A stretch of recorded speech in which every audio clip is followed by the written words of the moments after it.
Now the Pallavas. Pallavas literally means a branch. The Pallavas were to become a prominent power in India for more than 4 centuries, but there are no records about them in the vernacular legends. They were forgotten until the discovery of a copper plate grant in 1840. The name Pallava appears to be identical to Pahalva, P-A-H-A-L-V-A, the foreign clan which is frequently mentioned in the inscriptions and Sanskrit literature.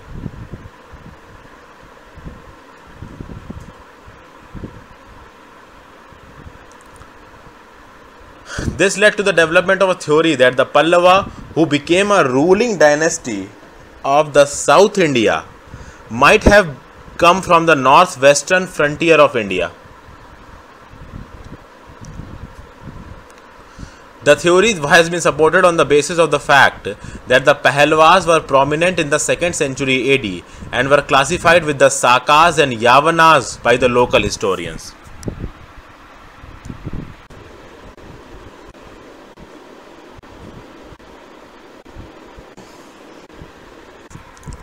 The other theories say that Pallavas were earlier feudatories of the Satavahana.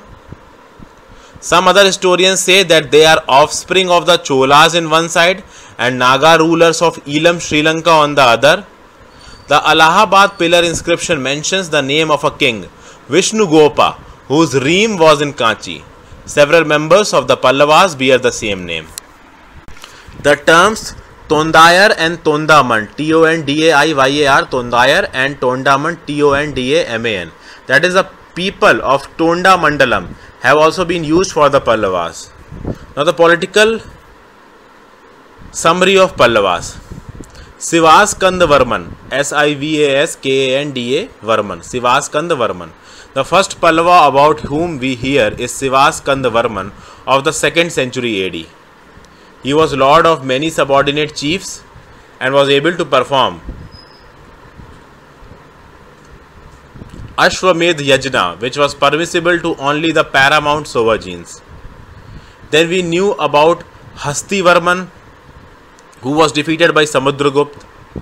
The territories of the Pallavas initially were not very extensive, and it was more or less taken as a predatory tribe like the Kalabhras. Now Simha Vishnu. The picture about the Pallava dynasty starts getting cleared from Simha Varman, who ascended the throne in sometimes around 570 AD. He was a great military man and is known to have defeated the Tamil countries and kings of Ceylon.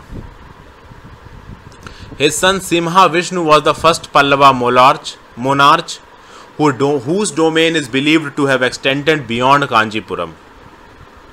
Simha Vishnu was a patron of Bharavi, the great poet, who wrote the famous Kiratrunjaniya, K-I-R-A-T-R-J-U-N-I-Y-A, Kiratrunjaniya, the dialogue between the Arjuna and Shiva, and in which Shiva blessed Arjun with the Pashupata Shastra. This Kiratrunjaniya is the dialogue between Arjuna and Shiva, and in which Shiva blessed Arjun with Pashupata Shastra. In the early 7th century, Pallavas succeeded in imposing their rule for a few years upon the whole of the western Chalukya kingdom. And at an unspecified date, they levied tribute even from the Kalinga territories. Now Mahendra Varman I. We know about a Pallava monarch, Mahendra Varman I, son of Simha Vishnu, who encountered the ambitious Chalukya monarch Pulakesin II. He was a great patron of art and architecture, and 5 celled cave temples at Pallavaram were built during his reign. Mahendra Varman I wrote Mata Vilasa Prahasana, or The Farce of Drunken Sport. It's a one-act play. The celebrated rock-cut temples at Mahabalipuram, which are commonly called 7 pagodas, was excavated by the Pallavas, most probably under Mahendra Varman I. Narsimha Varman I. Mahendra Varman I was succeeded by Narsimha Varman I in 630 AD, who was equally brave and able prince. He defeated his Chalukyan counterpart Pulakeshin II in 642 AD and thus took the revenge of his father's defeat. Pulakeshin II was killed fighting him. He assumed the title Vatapikonda after defeating the Chalukyan monarch Vatapikonda Vatapikonda after defeating the Chalukyan monarch Pulakeshin II and sacking the capital Vatapi, that is Badami. Nayanmar saints like Apar and Tirugnana Bandar lived during his reign. Huan Tasang visited the Pallava kingdom during the reign of Narasimhavarman I. Among the successors, the important ones were Nripatunga, who defeated a Pandya king Srimar. Among the successors, the important ones were Nripatunga, who defeated a Pandya king Srimar. Now, legacy of Pallavas. While the early Chalukyan ruled in the Karnataka, the early Pallavas ruled in the Andhra Pradesh. Under the ablest kings such as Mahendravarman, they extended their territories to Tamil Nadu. From the time of great Mahendravarman, finest examples of Pallava art were created in Tamil Nadu, such as the Shore Temple and the 7 pagodas of Mahabalipuram. Today's Mahabalipuram was known as Mamalai, Green Hill, in ancient times. Pallava king Mahendravarman, successor Narasimhavarman, was known as Mamala, Malla, or the warrior. This port city was called Mamalapuram after Narasimhavarman. This was one of the greatest ports of ancient times, and here was a cosmopolitan culture where people rubbed their shoulders with the Romans. This is evidence from the Roman coins found here and traces of a Roman colony located here. Now, most of the important features of the Pallava architecture are as follows. First, the rock-cut reliefs of the Pallavas are the earliest surviving royal portraits after the Kushana images. Second, the Pallava architecture shows the transition from the rock-cut architecture to stone-built temples. Third, the earliest example of the Pallava art are the rock-cut temples of the 7th century AD, while the later examples are of structural temples built in the 8th and 9th century. At the end of the 6th century, King Harsha ruled in the north, and he patronized the Buddhist institutions. In south, Pallavas expanded themselves from the much of the Andhra Pradesh to much of the Tamil Nadu. At the end of the 6th century, King Harsha ruled in the north and he patronized the Buddhist institutions. In south, Pallavas expanded themselves from much of the Andhra Pradesh today to much of the Tamil Nadu. The Pallava kings are known to be one of the greatest patrons of art, music, architecture, literature and dance. King Mahendravarman was a poet and a playwright who wrote a satire on contemporary life called Matavilasa Prahasana. Mattavilasa Matavilasa Prahasana Prahasana.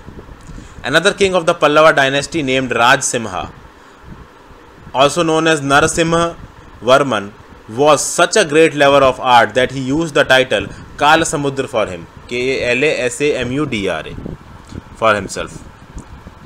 Now, Mandagapattu Rock Temple, Mandagapattu Rock Cut Temple.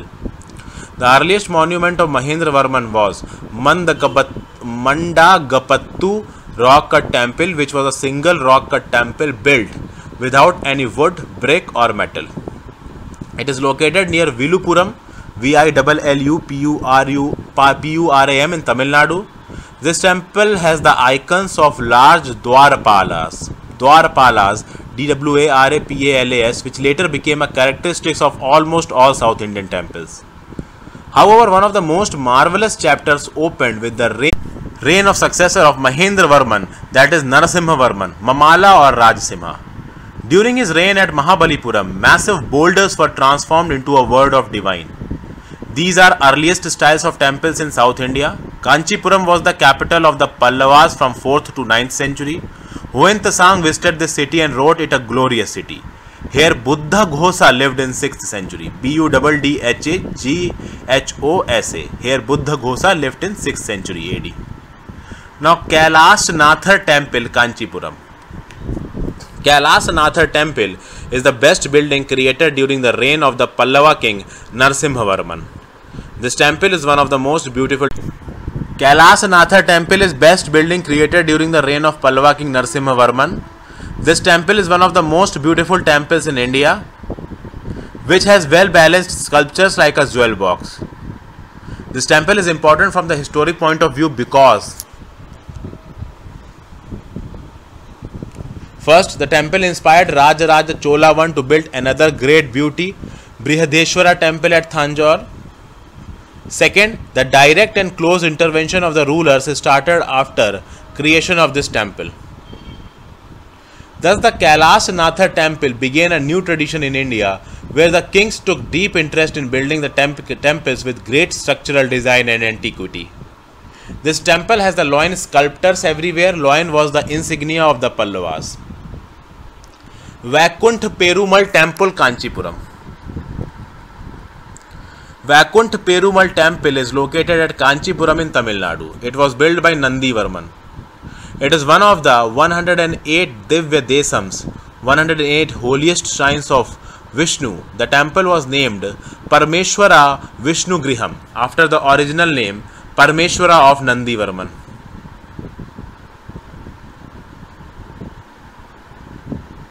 Shore Temple, Mahabalipuram. Shore Temple is a granite made temple at Mahabalipuram built during the reign of Narasimhavarman. This group of temples is a UNESCO World Heritage Site and is oldest structural temple in contrast with rock cut temples in India. It is a beautiful 5-story temple which is a combined complex of 3 shrines, 2 dedicated to Shiva and 1 to Vishnu. Importance of Shore Temple.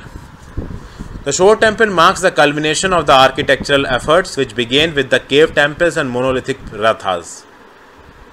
The mystery of 7 pagodas. 7 pagodas is a term associated with the Shore Temple of Mahabalipuram.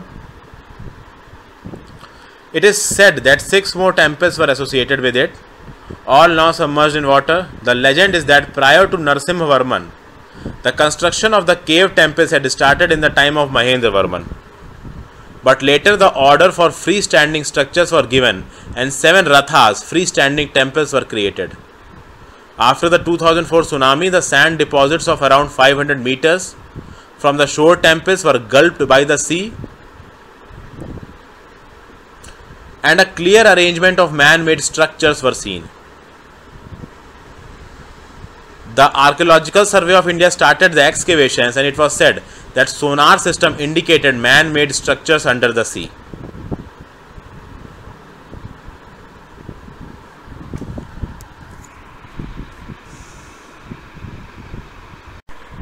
Now the Pallavas.